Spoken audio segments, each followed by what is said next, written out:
जो डिस्कशन होगी हमारी वो प्रोसेस ऑफ जीआईएस कि जीआईएस की शुरुआत में प्रोसेस प्रक्रिया कहाँ से शुरू होती है और अंतिम समय तक आप जो मैप का निर्माण करते हैं, डिस्प्ले करते हैं और उसका प्रिंट आउट ले लेते हैं, वहाँ तक जीआईएस की प्रक्रिया आपकी चलती है। प्रैक्टिकली क्लास में आपको ये क्वांटम जीआईएस में एक डेमो आपको दिखा दिया है। अब उस डेमोन्स्ट्रेशन से और जितनी हमने अभी तक जो डिस्कशन की है उसके आधार पे ये लगता है कि एक जीआईएस का एक छोटा सा प्रोजेक्ट सभी स्टूडेंट्स को भी करना चाहिए। और मैं एक आपको एक एग्जांपल देके एक प्रोजेक्ट छोटा सा ये करूँगा, उसके सहायता से आपको दिखाएंगे ताकि आपको मोटिवेशन मिलेगा कि आप कैसे कर सकते हैं इसमें। तो जीआईएस प्रोसेस की जब हम बात करते हैं, इस स्टार्ट से लेकर एंड प्रोसेस तक कितनी प्रोसेस बीच में इंक्लूड होती है, उन सब को डिटेल से हम डिस्कस करेंगे। क्योंकि मोस्ट इंपॉर्टेंट जो प्रोसेस है वो डाटा इनकोडिंग, डाटा को इनकोड हम कैसे करते हैं। तो डाटा इनक्रोसिंग क्या है कि आपके जो इंफॉर्मेशन है ज्योग्राफी में, वो जो सारी इंफॉर्मेशन है वो ज्योग्राफिकल है, लोकेशन बेस्ड है। लेकिन आप अभी तक ट्रेडिशनल मैपिंग करते आए हैं, वो जो मैप बनाने की जो प्रक्रिया थी वो सारी की सारी प्रक्रिया हम एक कंप्यूटर आधारित सॉफ्टवेयर के अंदर करते हैं। तो इसलिए डाटा इनकोडिंग का मीनिंग ये है कि कंप्यूटर में डाटा को कैसे हम इंसर्ट कर सकते हैं, कैसे उस इंसर्टेड डाटा को हम मैनिपुलेट कर सकते हैं और कैसे जो हमने उसमें से इंफॉर्मेशन निकाली है उस इंफॉर्मेशन को हम डिस्प्ले कर सकते हैं। ये जो सारी जो प्रक्रिया है ये डाटा इनकोडिंग कहलाती है। और किसी भी जीआईएस प्रोजेक्ट के लिए डाटा इनकोडिंग एक इम्पोर्टेंट आस्पेक्ट है। हर कोई भी जीआईएस प्रोजेक्ट डिफरेंट टाइप का होगा, सभी में ये इम्पोर्टेंट है डाटा इनकोडिंग। और कौन कौन लोग इसको यूज़ कर सकते हैं इसके ऊपर हम डिस्कशन करें कि ये सिर्फ ज्योग्राफी के जो विद्यार्थी ही नहीं है, ये multi disciplinary tools and technique है रिमोट सेंसिंग एंड जीआईएस। इसको जितने भी जो डिसिप्लिन है वो अपने अपने तरीके से यूज़ करते हैं, उसको यूटिलाइज करते हैं, इंफॉर्मेशन निकालते हैं और फिर प्लानिंग के लिए उसको यूज़ करते हैं।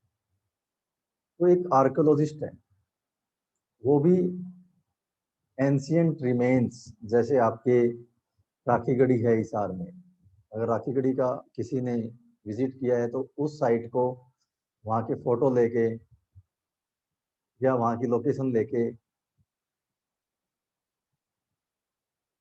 वो डाटा भी इनकोड कर सकते हैं। और कोई और डाटा उससे कोई मिलता जुलता आपको मिला है फील्ड में, लोगों से बातचीत करके और करके वो डाटा भी आप इनकोड कर सकते हैं, इकट्ठा कर सकते हैं उन डाटा।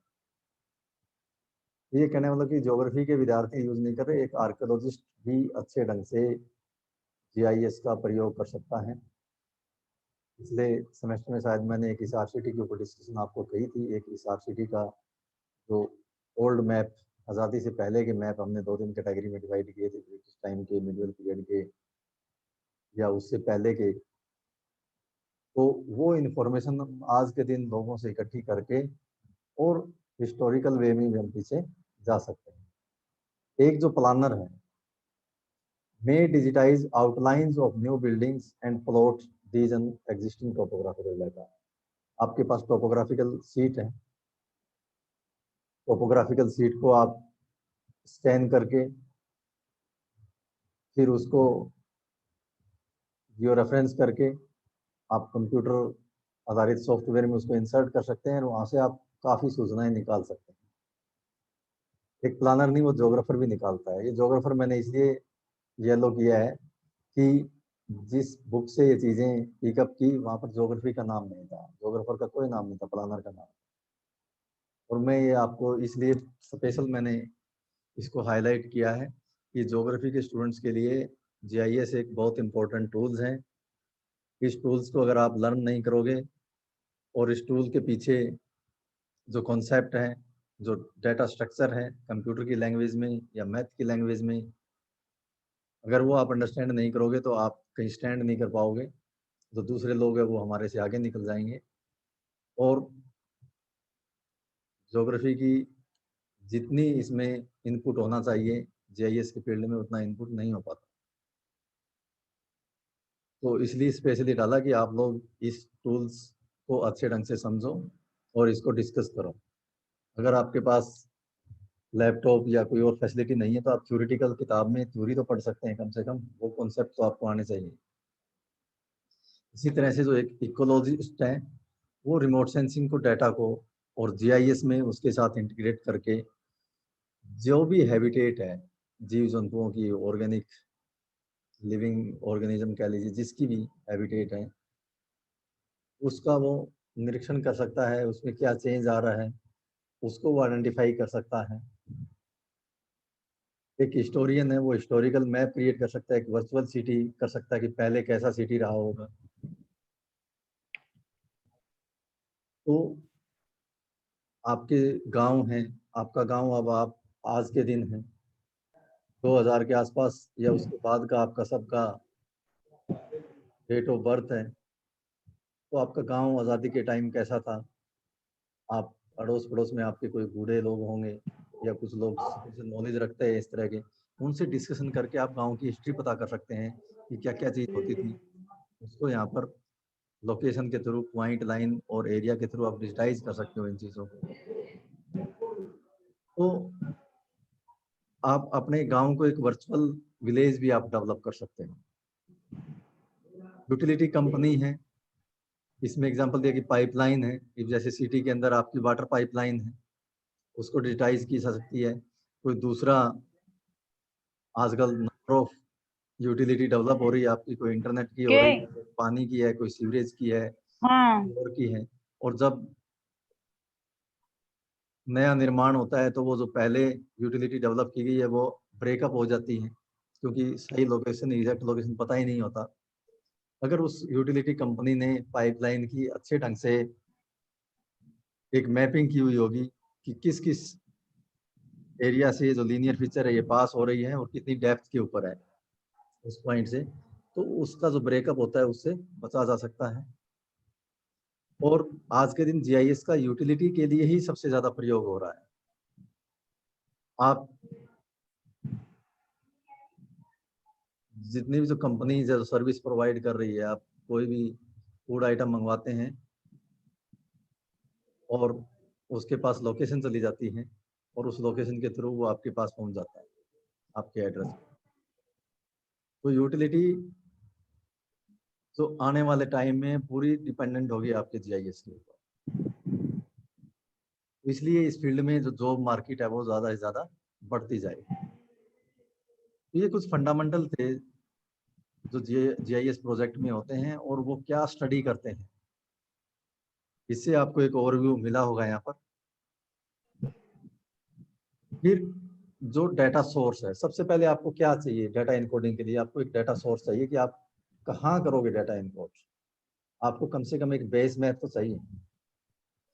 जीआईएस में क्या एबिलिटी है? जीआईएस में एबिलिटी है कि different information in special context, कि किसी भी लोकेशन के, अगर आप एक अपने गांव का अध्ययन करने जा रहे हैं तो आपके गांव के अध्ययन के लिए आपके गांव से संबंधित कोई पुरानी सूचनाएं होंगी।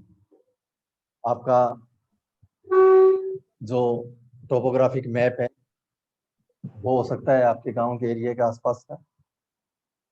आपकी रिमोट सेंसिंग इमेज है, पटवारी या सरपंच के पास जो गांव के मैप होते हैं, एक आबादी का होता है, एक पूरा आपका लैंड का होता है, गांव की बाउंड्री होती है, उसमें सजरा बोलते हैं, वो होता है, वो ले सकते हैं। तो ये अलग अलग इंफॉर्मेशन है, अपने आप में यूनिक इंफॉर्मेशन है, वो अपने अपने उद्देश्य के लिए चीजें डेवलप की गई हैं।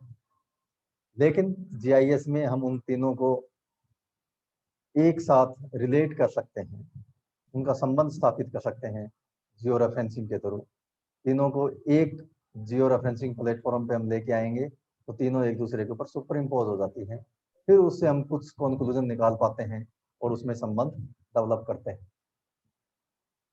जितनी भी जो इंफॉर्मेशन है आपकी हमारे पृथ्वी के बारे में या संसार के बारे में, वो सारी इंफॉर्मेशन आपकी कोई ना कोई लोकेशन लिए हुए होती है।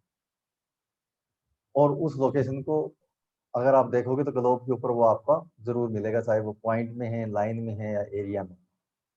उसको आप ग्लोब के ऊपर उसको लोकेट कर सकते हैं। इससे ये निकल के आ रहा है कि आपकी जो ज़्यादातर जो इंफॉर्मेशन है वो लोकेशन में है, और लोकेशन में है तो इसका मतलब है कि सारी ज़्यादातर आपकी इंफॉर्मेशन ज्योग्राफिकल है। अगर ज्योग्राफिकल इंफॉर्मेशन को एनालाइज करना है तो ज्योग्राफी के स्टूडेंट से बेहतर आपको कोई और एनालाइजर मिलेगा नहीं। तो एक पॉइंट ये भी ज्योग्राफी के लिए यहाँ से इम्पोर्टेंट निकल के आ रहा है। फिर जो आपका जो डाटा सोर्स है उसकी जो प्राइमरी रिक्वायरमेंट है, उस जितने भी जो वेरिएबल है उसकी लोकेशन के बारे में आपको ज्ञान होना चाहिए। अगर उसके बारे में आपको नॉलेज नहीं है तो आप अच्छे ढंग से स्टडी नहीं कर पाओगे। और अपने स्टडी के लिए जो भी जिस भी डाटा सोर्स से आप डाटा प्राप्त करते हैं, डाटा एक्वीज करते हैं, उसको बड़े अच्छे ढंग से और ध्यान से ही आपको सिलेक्ट करने होते हैं। तो इन 3-4 बातों से ये निकल के आ रहा है कि डाटा सोर्स जो आप डाटा लोगे अपने एक अध्ययन के लिए, एक रिसर्च के लिए, वो डाटा आपको बहुत ही अच्छे ढंग से केयरफुली आपको ऑर्गेनाइज करने हैं, उसको कलेक्ट करना है, फिर उसको ऑर्गेनाइज करना है, फिर आगे आप एनकोडिंग की ओर बढ़ोगे।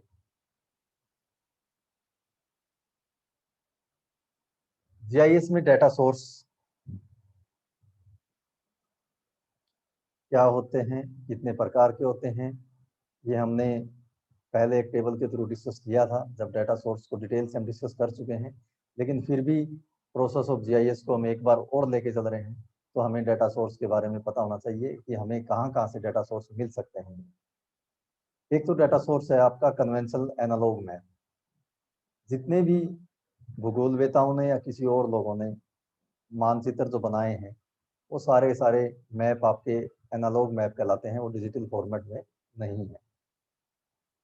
जैसे जो एमफिल पीएचडी करते हैं या कोई आप पीजी में आप कोई प्रोजेक्ट बनाते हैं उसमें मैप बनाते हैं, सारे एनालॉग मैप हैं। आपका टोपोग्राफिकल मैप है, ट्रेडिशनल टोपोग्राफी, वो आपकी सारी एनालॉग मैप है। या और हिस्ट्री में आप जाओगे आपके नंबर ऑफ मैप मिल जाएंगे, ये एनालॉग मैप कहलाते हैं। फिर आपकी रिपोर्ट्स एंड पब्लिकेशन है, जैसे आपका सेंसस ऑफ इंडिया है, आपकी स्टेटिस्टिकल एब्स्ट्रैक्ट है जो हर स्टेट की एक निकलती है। इसके अलावा जितने भी आपके डिपार्टमेंट हैं, चाहे वो एग्रीकल्चर का हो, इंडस्ट्री का हो, इकोनॉमी का हो, स्टेट का हो, पॉपुलेशन का, वो सारे डिपार्टमेंट अपने अपने डिपार्टमेंट से संबंधित सूचनाएं कलेक्ट करते हैं हर साल और उसकी एक रिपोर्ट तैयार करते हैं। चाहे वो इरिगेशन का हो, चाहे वो एजुकेशन का हो, सारे के सारे डाटा कलेक्ट करते हैं और एक रिपोर्ट तैयार करते हैं। इसके अलावा आपकी एरियल फोटोग्राफी और रिमोट सेंसिंग है। रिमोट सेंसिंग के डाटा है आपके डिजिटल फॉर्मेट में भी अवेलेबल होते हैं। आजकल एरियल फोटोग्राफ है वो भी डिजिटल फॉर्मेट में अवेलेबल होते हैं। और कुछ एरियल फोटोग्राफ आपके जो क्लास में आपको दिखाए गए थे वो पुराने, वो एनालॉग फॉर्म में भी आपके हैं। फील्ड डाटा सोर्स, जिसमें आप सर्वे करते हैं, प्राइमरी सर्वे फील्ड में जाके जो डाटा कलेक्ट करते हैं वो सर्वेइंग कहलाती है।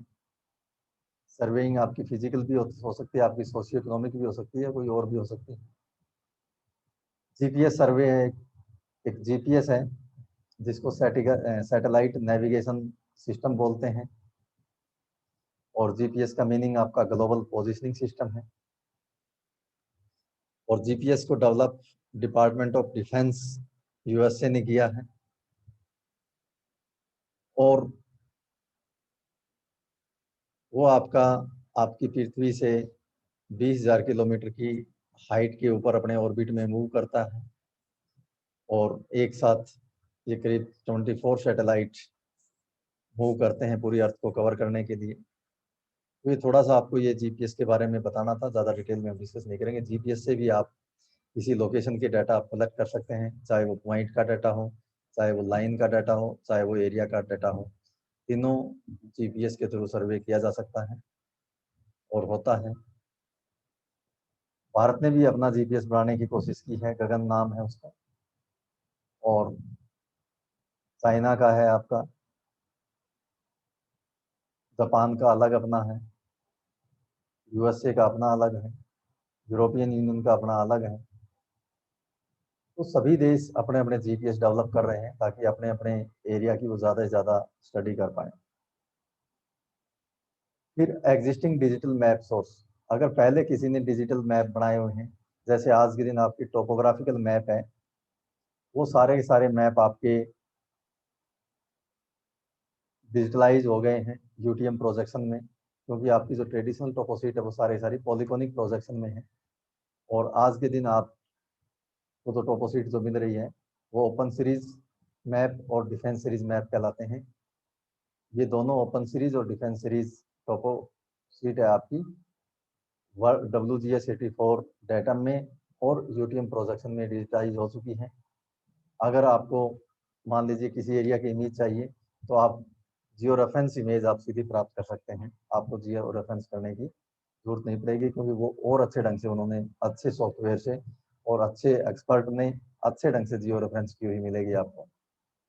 तो ये सब डाटा सोर्स हैं, हर डाटा सोर्स की अपनी अपनी उनकी विशेषताएं हैं, अलग अलग हैं, और वो एक प्लेटफॉर्म पे इकट्ठे किए जाते हैं। अगर इस डाटा सोर्स को हम प्रैक्टिकली मैं आपको करके दिखाऊं तो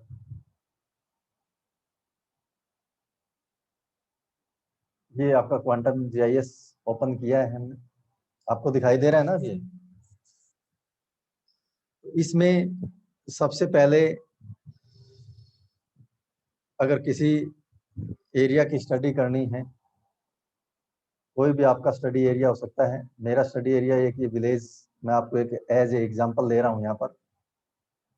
ये आपका हिसार सिटी है, ये एक विलेज आर्यनगर है यहाँ पर, और उसके आसपास का एक लिस्ट 3 का डाटा है। लिस्ट 3 का डाटा सैटेलाइट रिमोट सेंसिंग का है, और उसके बारे में हमें पता होना चाहिए कि ये कौन से प्रोजेक्शन में है, ये पॉलीकोनिक प्रोजेक्शन में है, ये जियो रेफरेंस है, इसका मीनिंग ये निकल के आ रहा है। पॉलीकोनिक प्रोजेक्शन में है, जियो रेफरेंस डाटा है, और फाइल फॉर्मेट इसका जियोटिफ है। ठीक है, ये डाटा सेट में इसको डाला है, ये इसका मेटा डाटा है सारा का सारा, ये जो यहाँ पर हमें पता लग रही है चीजें, ये जियोटिफ फॉर्मेट में है, लिस्ट 3 सेंसर का है, और सीआरएस इसका आपका प्रोजेक्टेड है, पाथ ये कहाँ सेव है, ई फोल्डर में है। ई में आपका एक आर्यनगर नाम से एक फोल्डर और डेवलप किया गया है, उसमें लिस्ट 3 मर्ज का डाटा है, फिर उसमें से सबसेट किया गया है। ये सारी इसकी एक पाथ दिखा रहा है। तो यहाँ पर ये दिखाने का ये मतलब था कि आपको इस डाटा के बारे में ये पता होना चाहिए, ये कितने बैंड का है, ये 3 बैंड का डाटा है, और 432 बैंड का है। 432 का मतलब है आपका नियर इंफ्रारेड, रेड और ग्रीन बैंड में डाटा अवेलेबल है। तो ये डाटा सोर्स के बारे में आपको जो मेटा डाटा है डाटा सोर्स का, वो आपको पूरा नॉलेज होना चाहिए, तभी आप तीनों को एक प्लेटफॉर्म के ऊपर लेके आ सकते हो, अदरवाइज लेके नहीं आ पाओ। फिर दूसरा, आपको इस एरिया कोई डाटा मिल सकता है तो आप वो देखोगे, जैसे टोपोशीट है, हिसार जिले की टोपोशीट अवेलेबल थी, आपको जियो रेफरेंस पर लेकर के दिखाई थी। तो ये एक आपकी ये विलेज है, इसमें आपकी लीनियर फीचर आपको ठीक ढंग से यहाँ पर दिखाई दे रही है। एक डाटा सोर्स हमारे लिए टोपोग्राफिकल सीट है उस स्टडी एरिया के लिए, इसकी भी इंफॉर्मेशन आपको पता होना चाहिए, इसकी प्रॉपर्टीज में इसका इंफॉर्मेशन क्या है। कि ये आपका WGS84 यूटीएम प्रोजेक्शन में है, और वो आपका पॉलीकॉन कॉनिक प्रोजेक्शन में थी, तो दोनों का प्रोजेक्शन सेम नहीं है। यहाँ ये चीजें क्लियर हो रही हैं।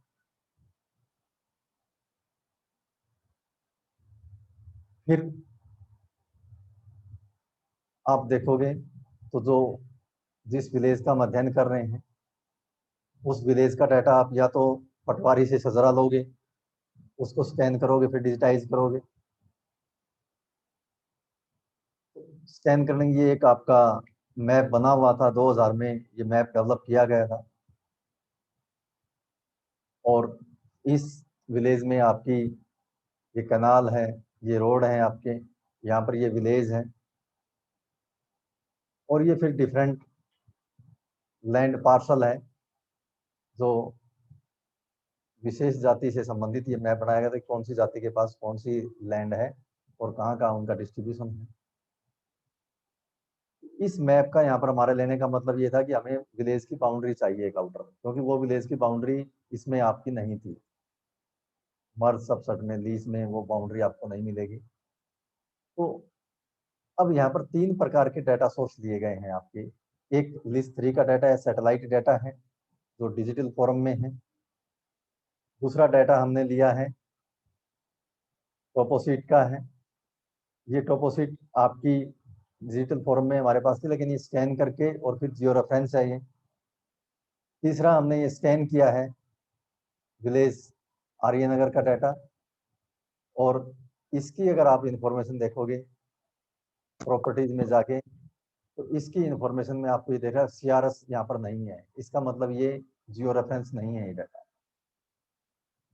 ठीक है, ये JPEG फॉर्मेट में डाटा फॉर्मेट है इसका, और जियो रेफरेंस नहीं है। अब 3 प्रकार के डाटा हमें मिले हैं, इन तीनों प्रकार के डाटा की जो इंफॉर्मेशन है वो तीनों की सेम नहीं है। तो डाटा सोर्स के बारे में जो मेटा डाटा है वो आपको नॉलेज होना चाहिए। तो डाटा इनकोडिंग करने से पहले आप डाटा कलेक्ट करते हैं, डाटा कलेक्ट करने के बाद में उस कलेक्टेड डाटा की इंफॉर्मेशन क्या है वो पता करते हैं। फिर इंफॉर्मेशन पता करने के बाद में आप एक कॉन्सेप्ट बनाएंगे अपना कि इसको जियो रेफरेंसिंग करनी है तीनों को, और जियो रेफरेंसिंग करने के बाद में एक डेटम और एक प्लेटफॉर्म उसको असाइन करना है तीनों को, चाहे वो WGS84 यूटीएम प्रोजेक्शन में हम लेके आए तीनों को, या फिर WGS84 ही प्रोजेक्शन में हम रखें। तब जाके आपका जो डाटा है एक सिंगल प्लेटफॉर्म के ऊपर आएगा। तो ये डाटा कैप्चर की या डाटा इनकोडिंग की एक आपकी पहली प्रक्रिया थी कि हमें ये डाटा मिलते कहाँ कहाँ से हैं। और एक आपको एग्जांपल आपके सामने दिया गया है कि एक विलेज की एक आपकी जो स्टडी करके इस GIS के प्रोजेक्ट में आपको क्या क्या करना चाहिए, एक प्रोजेक्ट आपको डेवलप करना चाहिए, वो बनाएंगे।